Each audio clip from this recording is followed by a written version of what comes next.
God Almighty, the Father, the Son, and the Holy Spirit, be with you and remain with you now and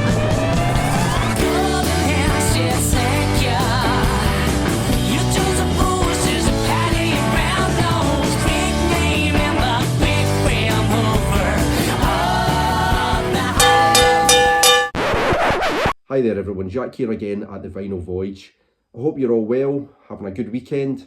I've had a fantastic weekend doing what I normally do, spinning records, watching the football, and I hate to say it, but this weekend, off the wagon and back on the beer.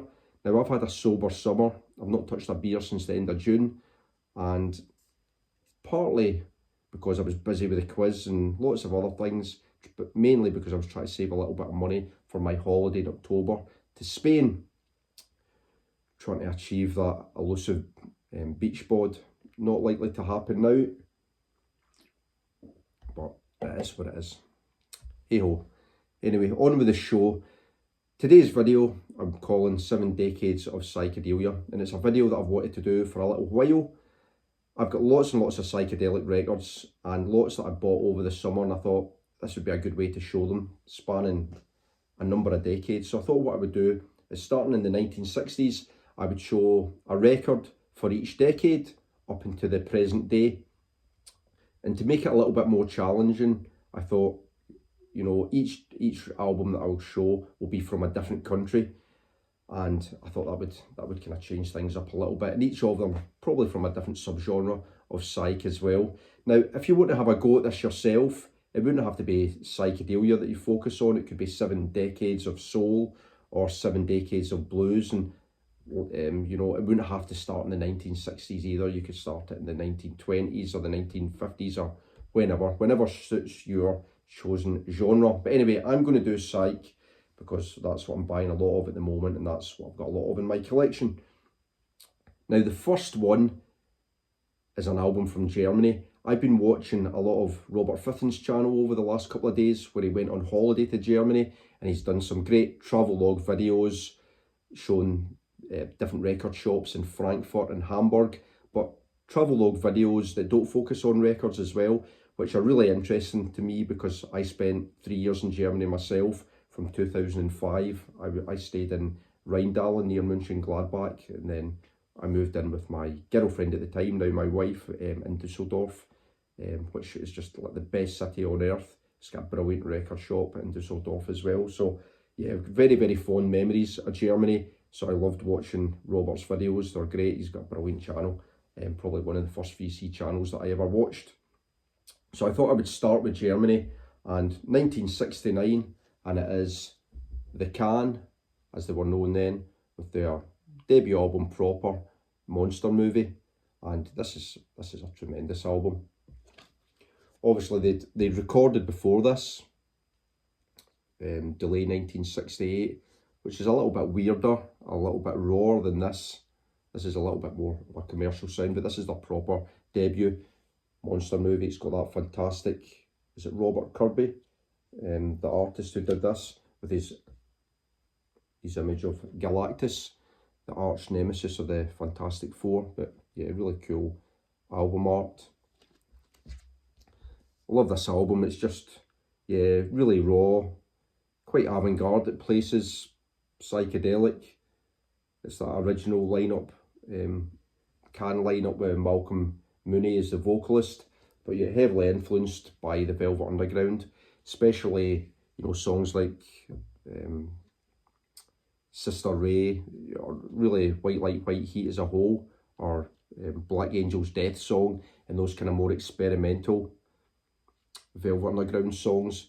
But this is the same. It's just, you know, real tribal sounding drumming, a lot of improvisation, especially on that side 2, You Do Right, which takes up the whole of side 2, and then you've got class songs on the first side as well.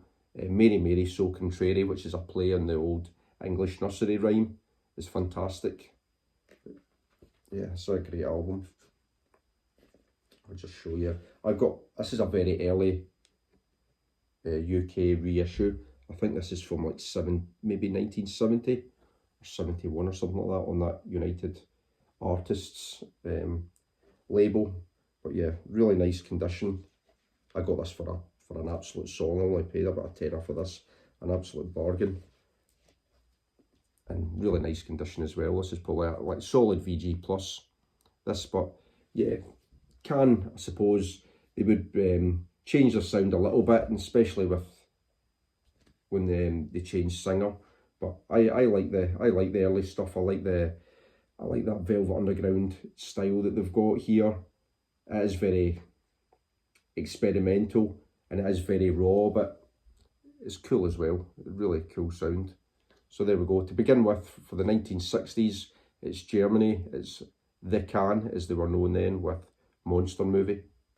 Next up then, the 1970s. Not a decade that is synonymous with psychedelic music. Prog was becoming the big thing, along with heavy rock, and then later in the decade, obviously punk.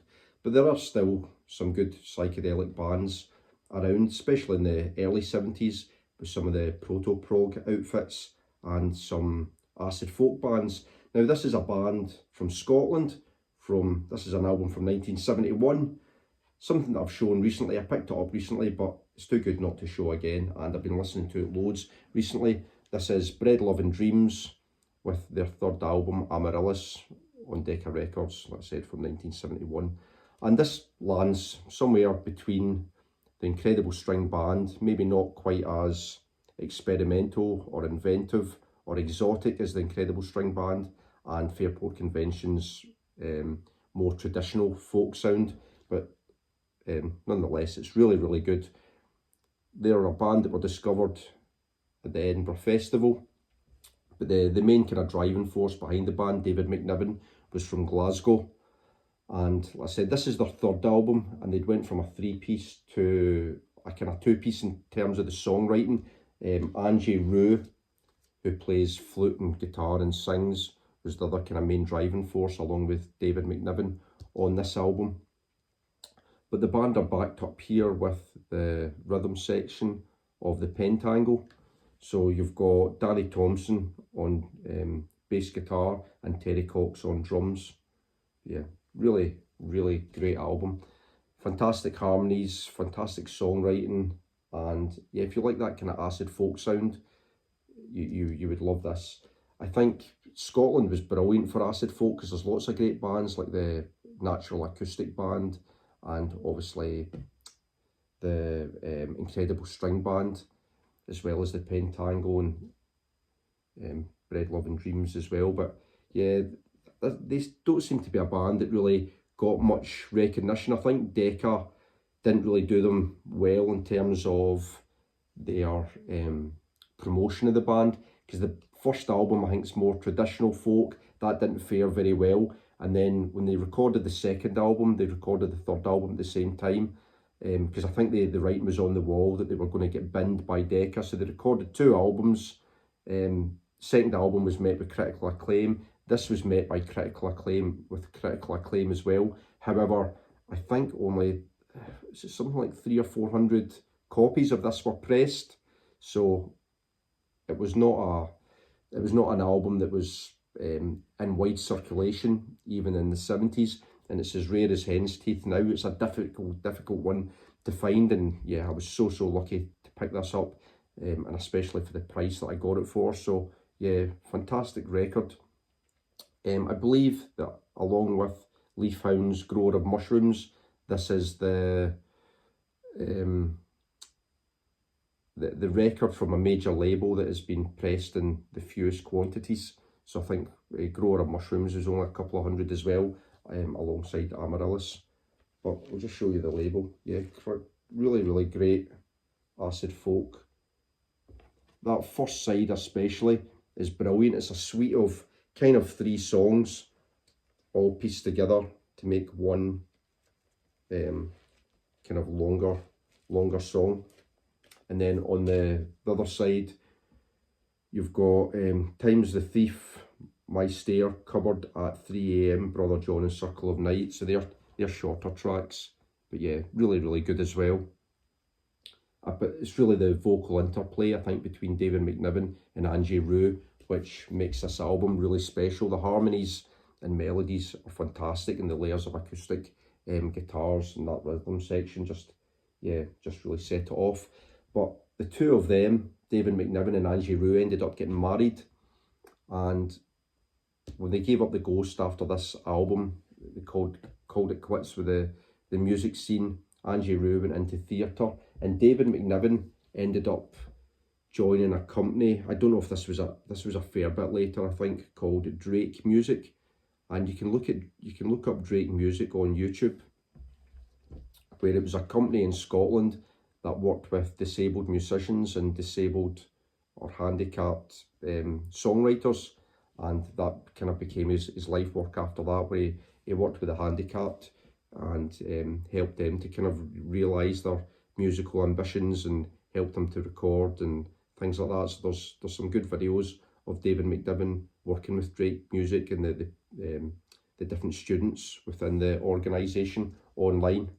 So yeah, quite a noble pursuit later in life. But yeah, this is a cult classic, Bread, Love and Dreams, Amaryllis from 1971. Next then, the 1980s, and we're off to England, which was of course the birthplace of the neo-psychedelic revival, with bands like the Soft Boys and the Teardrop Explodes, Echo and the Bunnymen and all these kind of things.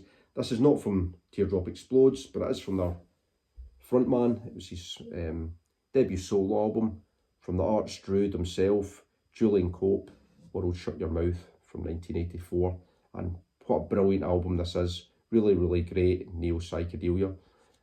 This and the second album, Fried, is fantastic as well. Then it gets a little bit more poppy with St. Julian and My Nation Underground, but this is brilliant. It's a lot of the organ sounds in here still have that 60s influenced sound, a little bit of a sinister tone to some of the songs, not quite as much so as Teardrop Explodes, not as experimental as the Teardrop Explodes, a little bit more poppy, especially with songs like Elegant Chaos, which was the first single, I think, and Greatness and Perfection, which are brilliant neo-psych pop songs.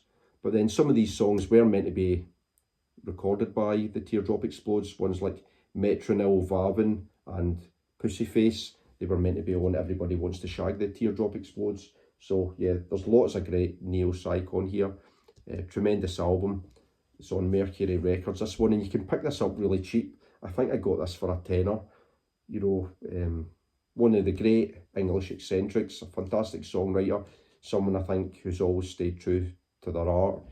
He tried the poppy kind of albums, and I don't think it didn't fit with Julian Cope. I think all of his more underground albums are the ones that sound best, and I'm on the hunt for lots more Julian Cope because I think he's fantastic. I loved him back in the day, and yeah, I'm getting really back into him again. So this is World Shut Your Mouth by Julian Cope. The 1990s, another brilliant decade for neo-psychedelia, and we're off to Wales. It can only be one band in Wales, not the Super Furry Animals. The best psych band out of Wales by a country mile, for me anyway, is Gorky Zygotic Monkey, and I've shown this one a few times. This is their third album. It's called Bwyd Time, which I think means food time, I think. Who knows what that means. This is from 1995, and it was the last album on Angst Records. They went a little bit more mainstream with their next release, Barafundle, which is a great album as well. But yeah, I love this. This is so cool, just like real poppy. I suppose sometimes it's pop psych, sometimes it's quite folky, and sometimes it's just downright weird. And the fact that half of the songs are recorded in Welsh just adds to that kind of otherworldliness that this album has, and you can see that from the album cover. Got all these like kind of little weird creatures playing their violins, and then these druids casting some kind of incantation. But yeah, great side band, the Gorky Zygotic Monkey, led by Euros Childs, who now plays keyboards with Teenage Fan Club. Great songwriter. What's her name? Is it Megan Fox? Plays the violin.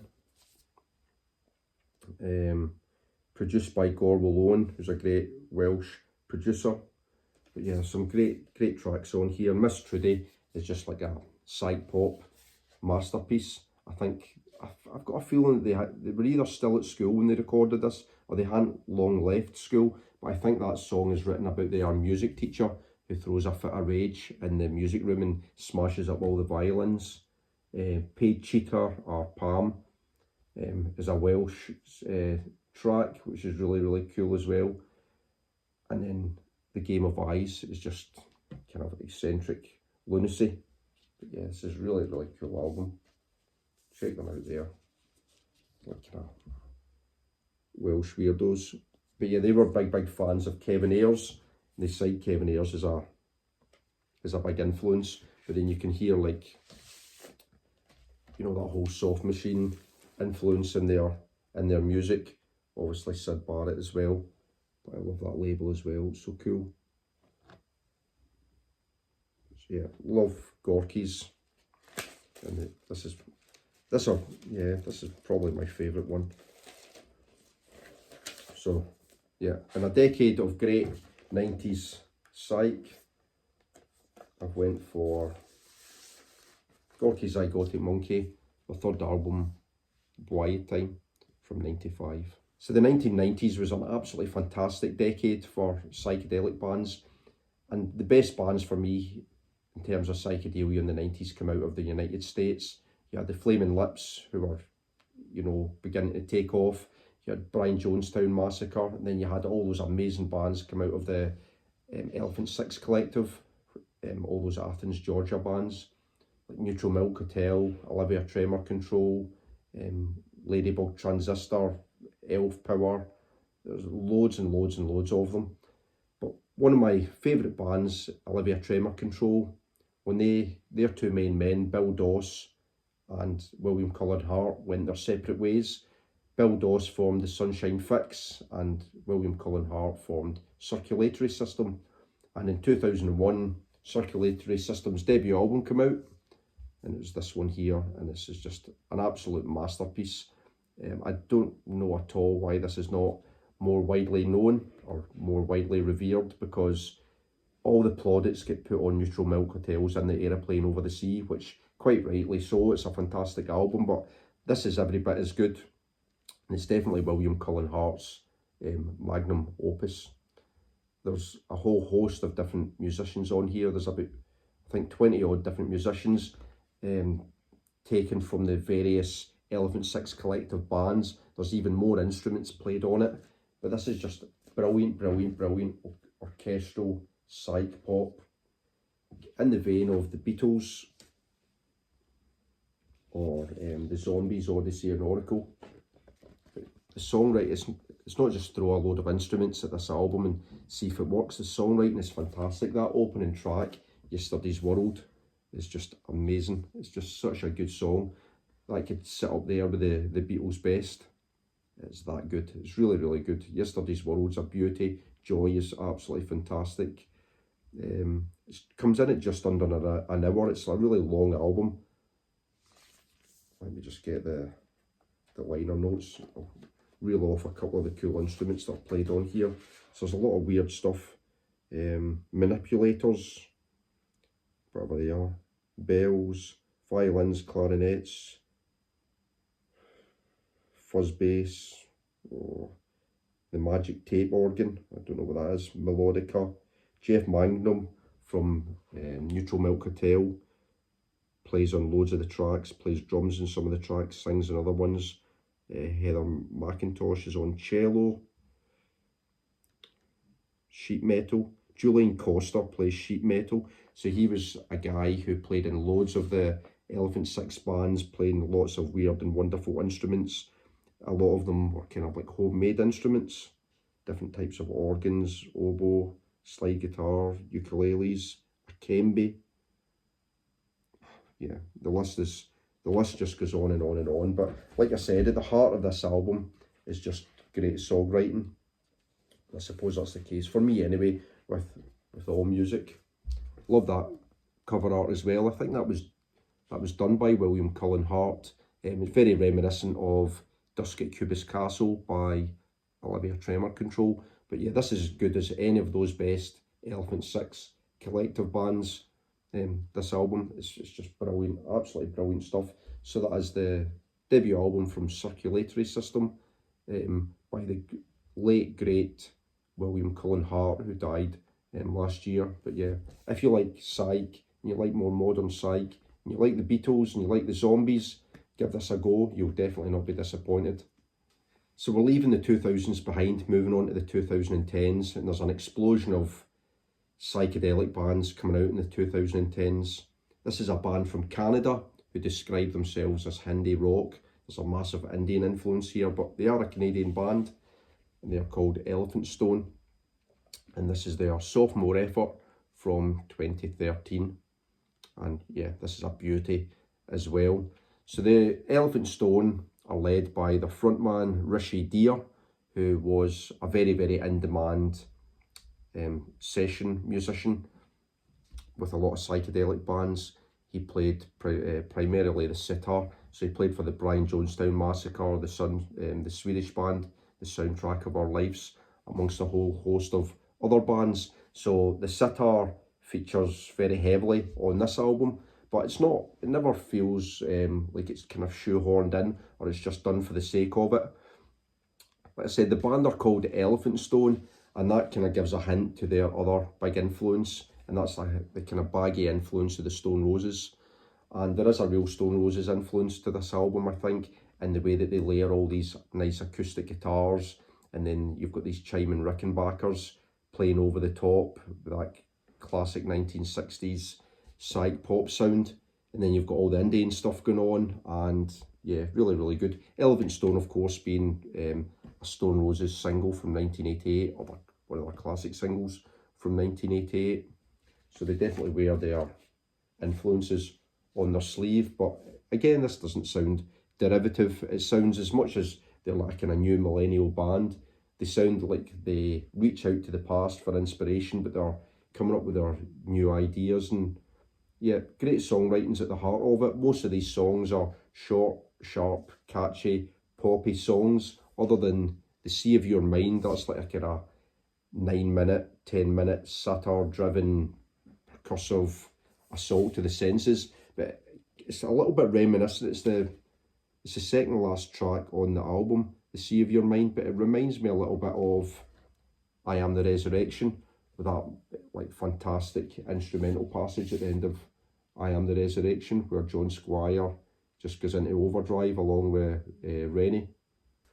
So that brings us up to the new Roaring Twenties, and I'm going to show an album from 2025 from Australia. Where else could it be? The epicentre of the new golden age of psychedelia, and who better to illustrate that than the godfathers of modern psych, King Gizzard and the Lizard Wizard. And this is, like I said, this is their album from 2025. They'll probably release another 3 or 4 albums this year, but this is Phantom Island, and it's the one that they recorded alongside their last album. The sessions, I think, happened at the same time for Phantom Island, and the last one, was it 741 it was called? Their kind of American Southern rock album. So this has got a bit more of a operatic feel to it, or orchestral feel, I should say, that they brought in an orchestra into the studio for these tracks. And you can kind of see that in the cover art with these cool little lizard creatures playing their various instruments. So this is on recycled black wax, as King Giz seem to favour these days, and they are, again, sustainable, distinctive cardboard outer. I like those, they're quite cool, and I like the way they've done this one as opposed to the previous ones, where you can fit this one into a PVC sleeve easy enough. But then you get into the album art proper, and you can see here that B741 flight is crashed, and all the little pigs that were on it, they're starting to march down the stairs as they enter this Colosseum that's been filled with lots of little lizards playing a variety of different instruments. And then you've got fish coming up from the sea to join them. So yeah, pretty trippy cover art, really cool cover art. And as much as it's very, very trippy cover art, the album is not as psychedelic as previous King Gizzard and the Lizard Wizard albums, you'd probably actually say it's a little bit more middle of the road. But like all their albums, at the very, very heart of a King Giz album is fantastic songwriting. And this is no different. You know, it is a little bit more orchestral rock, but there is plenty of psychedelic elements in here as well. The song Lovely Cosmos, the third track, has a lot of nice Middle Eastern elements to it. Psych is the same too. The song Dead Stick, the second track on it, that to me sounds like the southern rock of B741, and it almost sounds like an outtake from that album. But as much as it might sound a little bit more middle of the road, it's still just a fantastic album. I don't think these guys are capable of putting out a bad album. Everything they do just seems to be so on the money. And if they've set out to, you know, I heard some of the reviewers saying that this was like a nod to Queen, and it was kind of orchestral stadium rock, and it does sound a bit more like that, but it still sounds really cool. And yeah, it doesn't sound like a sellout album. Like I think of like bands like Kings of Leon by the time they'd got to their fourth album, and I just hated their sound by then. It was so big and bloated, and they'd kind of lost the magic of their early albums like Youth and Young Manhood and stuff like that. Whereas King Giz just seem to keep on flying, even when they do go a little bit more mainstream. The albums just still sound brilliant. So there we go. They can do no wrong, King Giz. All their albums are solid. I'll just show you that. Wax, not overly exciting. It's on their P Doom label. But yeah, you just think, what's next for them? It could be anything. Who knows what they're going to come up with next? But yeah, I thought about maybe showing a Goat album for the new Roaring Twenties, but I thought I'll go with King Giz because I've not shown this album yet, and it is a beauty. It's an album that I'll probably not listen to as much as I should have, because I bought it as soon as it was released, and yeah, I need to give it more airplay because it is a beauty. And like I said, I love everything that I've heard of King Gizzard and the Lizard Wizard. I've not heard it all.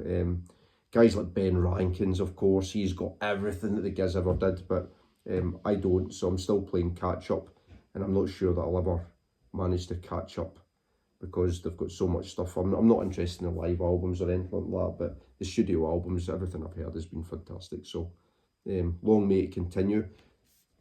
And that's the last one, King Gizzard and the Lizard Wizard, Phantom Island. Now, I hope you enjoyed that. That was 7 decades of psychedelia, and yeah, it was pretty easy to put together. I tried to make it a bit harder by showing albums from different countries, but still it wasn't too difficult. There's loads of things that I could have shown. And like I said, give it a go if you want yourself. You could do it with any genre. 7 albums going through the decades. I think obviously ones like soul and jazz would probably be quite easy to do, but then there's maybe other genres that would be a little bit more difficult. But yeah, if you fancy it, give it a go. If not, I hope you enjoyed this video, and you maybe heard about some new albums to check out. I'm going to call it quits at this because I've only had a couple of beers and already starting to slur my words, and my cheeks are getting really, really red. So I'm away to cool down, have another beer and watch the UFC. So until the next one, bye for now. See you later.